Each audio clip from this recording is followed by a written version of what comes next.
केबे केबे जीवन आमको चुपचाप गोटे प्रश्न पचारे, तुम सतर बदलवा चाहूच कि ना केवल बदलवार कथा कौच। कारण इच्छा सबुठारे थाए किंतु निष्पत्ति कम लोक नहीं। तुम्हें शायद अनेक थर भाभी आसंता काली ठारू नुआ किछि आरंभ करी, आज डिसिप्लिन आनिबी, आज जीवन को सीरियस भाव नेबी। किंतु समस्या होची भावना आसे एवं किछि समय पर चली जाए।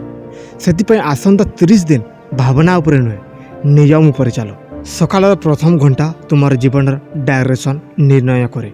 जदि सकाले उठा सहित फोन हाथ में नौच तेज जीवन कंट्रोल तुम हाथ में रहू ना। किंतु जदि सकाले किछि मिनिट निज सहित बस, शांत हो चिंता कर आज कौन करने को अच्छी लिखुच, तेरे मन धीरे धीरे फोकस्ड हे। जो लोक निज दिन को सठिक भाव आरंभ करें से धीरे धीरे निज जीवन को मध्य सठिक भाव गढ़ी पारे। आसंता 30 दिन मध्य गोटे अभ्यास आण, कम कह अधिक कर। कारण जिते लोक मैंने सबुठारे निजर प्लान कही दिखती सेठारे एनर्जी कमी जाए। किंतु जो माने चुपचाप कम करती से रिजल्ट गोटे दिन शब्द कहे।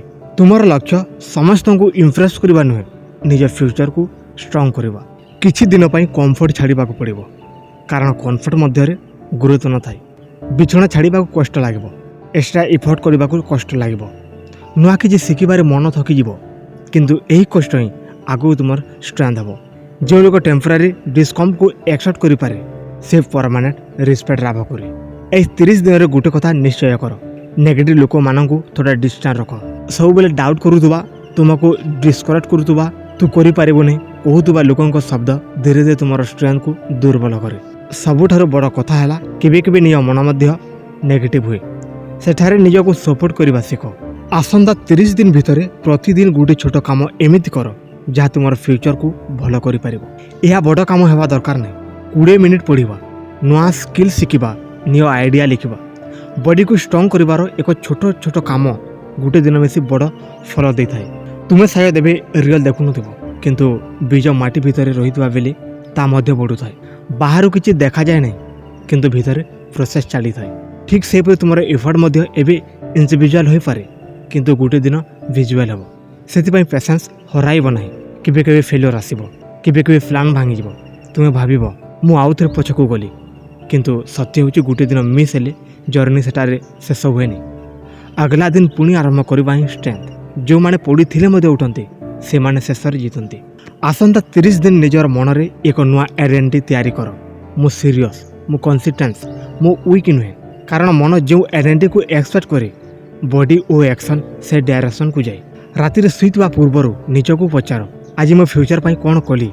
जदि आंसर थाए तेबे तुमे प्रोग्रेस रे अछो, जदि आंसर न थाए तेबे आसंता खाली वेस्ट करनी। ए 30 दिन होची दुनिया बदलवा पूर्वर निजको बदलाओ। कारण जो लोक निजको जीति पारे से परिस्थिति को मत जीति पारे एवं गोटे दिन तुम्हें निज अनुभव करिवो।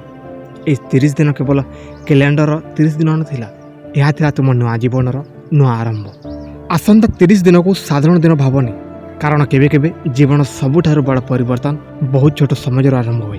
लोक बहुत समय कहते जे जीवन बदलवा को वर्ष लगे, किंतु सत्य होची जीवन बदलवार आरंभ एक निष्पत्ति हुए एवं से निष्पत्ति आज नि जाए।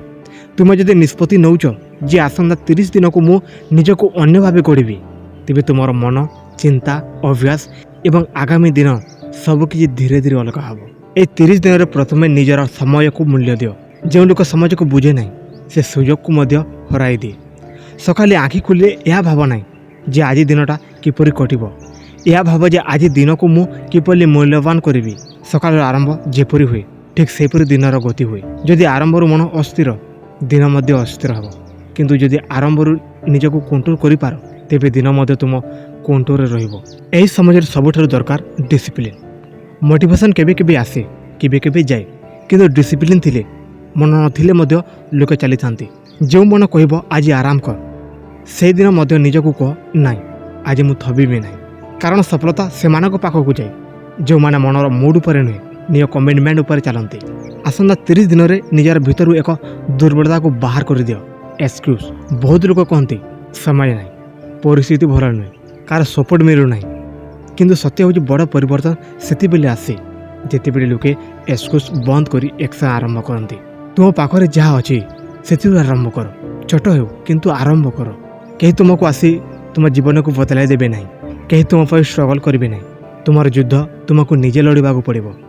ଯେତେବେଳେ ଏହି ସତ୍ୟକୁ ଆକ୍ସେପ୍ଟ କରିବ ସେତେବେଳେ ତୁମର ଶକ୍ତି ବଢ଼ିବ। କାରଣ ତାପରେ ତୁମେ ଅନ୍ୟକୁ ଦେଖି ନୁହେଁ ନିଜକୁ ଦେଖି ଆଗକୁ ଚାଲିବ। ଏହି 30 ଦିନରେ କମ୍ପେୟାର କରିବା ବନ୍ଦ କର। ଅନ୍ୟର ଲାଇଫକୁ ଦେଖି ନିଜକୁ ୱିକ୍ ଫିଲ୍ କରିବା ଛାଡ଼। ପ୍ରତ୍ୟେକ ଲୋକର ଜର୍ଣ୍ଣି ଅଲଗା। କେହି ଆଜି ଆଗରେ ଅଛନ୍ତି କାରଣ ସେମାନେ ସାୟଦ ବହୁତ ଆଗରୁ ଚାଲିଥିଲେ। ତୁମର କାମ ହେଉଛି ନିଜର ପଥରେ ସ୍ଥିର ରହିବା। ଆସନ୍ତା 30 ଦିନ ଭିତରେ କିଛି ସମୟ ସାଇଲେଣ୍ଟରେ ରୁହ। ନିଜ ସହିତ ବସ। ମନରେ ଯେଉଁ କନଫ୍ୟୁଜ୍ ଅଛି ତାକୁ ବୁଝ। ବାହାର ନଏଜ୍ କମିଲେ ଭିତର ଭଏସ୍ ଶୁଣାଯାଏ ଏବଂ ବହୁତ ସମୟ ତୁମର ଭିତର ଭଏସ୍ ତୁମକୁ ସଠିକ୍ ଡାଇରେକ୍ସନ୍ ଦେଖାଏ। କେବେ କେବେ ଫେଲିଓର ଆସିବ। ଯାହା ପ୍ଲାନ୍ କରିଥିଲ ସେପରି ହେବ ନାହିଁ। କିନ୍ତୁ ଫେଲିଓର ମାନେ ଏଣ୍ଡ ନୁହେଁ। ଫେଲିଓର ମାନେ ଫିଡ଼ବ୍ୟାକ୍। ସେ କହେ ଯେ ଆଉ ଭଲ କରିବାର ଅଛି। ଯେଉଁ ଲୋକ ଫେଲିଓର ପରେ ମଧ୍ୟ ଠିଆ ହୋଇପାରେ ସେହି ଲୋକ ସକ୍ସେସ୍କୁ ଛୁଏ। ନିଜର ଶରୀରକୁ ମଧ୍ୟ ଧ୍ୟାନ ଦିଅ। ଏନର୍ଜି ଛଡ଼ା ଡ୍ରିମ୍ ମଧ୍ୟ ୱିକ୍ ହୋଇଯାଏ। ଭଲ ଖାଅ, ଚାଲ, ବଡ଼ିକୁ ଆକ୍ଟିଭ୍ ରଖ। ଷ୍ଟ୍ରଙ୍ଗ ବଡ଼ି ମନକୁ ମଧ୍ୟ ଷ୍ଟ୍ରଙ୍ଗ କରେ। ଯେତେବେଳେ ବଡ଼ି ଟାୟାର୍ଡ ହୁଏ ମାଇଣ୍ଡ ମଧ୍ୟ ନେଗେଟିଭ୍ ହୋଇଯାଏ। ସେଥିପାଇଁ ହେଲ୍ଥକୁ ଇଗ୍ନୋର କରିବା ଛାଡ଼। ଏହି 30 ଦିନରେ ଗୋଟିଏ ନିୟମ ଆଉ ଗୋଟିଏ ରଖ। କମ୍ ପ୍ଲାନିଂ, ଅଧିକ ଗ୍ରାଟିଟ୍ୟୁଡ୍। ଯାହା ନାହିଁ ସେଥିରେ ଫୋକସ୍ କଲେ ପ୍ୟାନ୍ ବଢ଼ିବ। ଯାହା ଅଛି ସେଥିରେ ଫୋକସ୍ କଲେ ଷ୍ଟ୍ରେନ୍ଥ ବଢ଼ିବ। ଗ୍ରେଟଫୁଲ୍ ମାଇଣ୍ଡ ଅଧିକ କ୍ଲିୟର ଭାବେ ଭାବିପାରେ। ପ୍ରତିଦିନ ରାତିରେ ନିଜକୁ ପଚାର, ଆଜି ମୁଁ କ'ଣ ଶିଖିଲି, କ'ଣ ଭଲ କଲି, କ'ଣ ଆଉ ଭଲ କରିପାରିବି। ଏହି ପ୍ରଶ୍ନ ତୁମକୁ ସ୍ଲୋଲି ବେଟର ଭର୍ଜନ କରିପାରେ।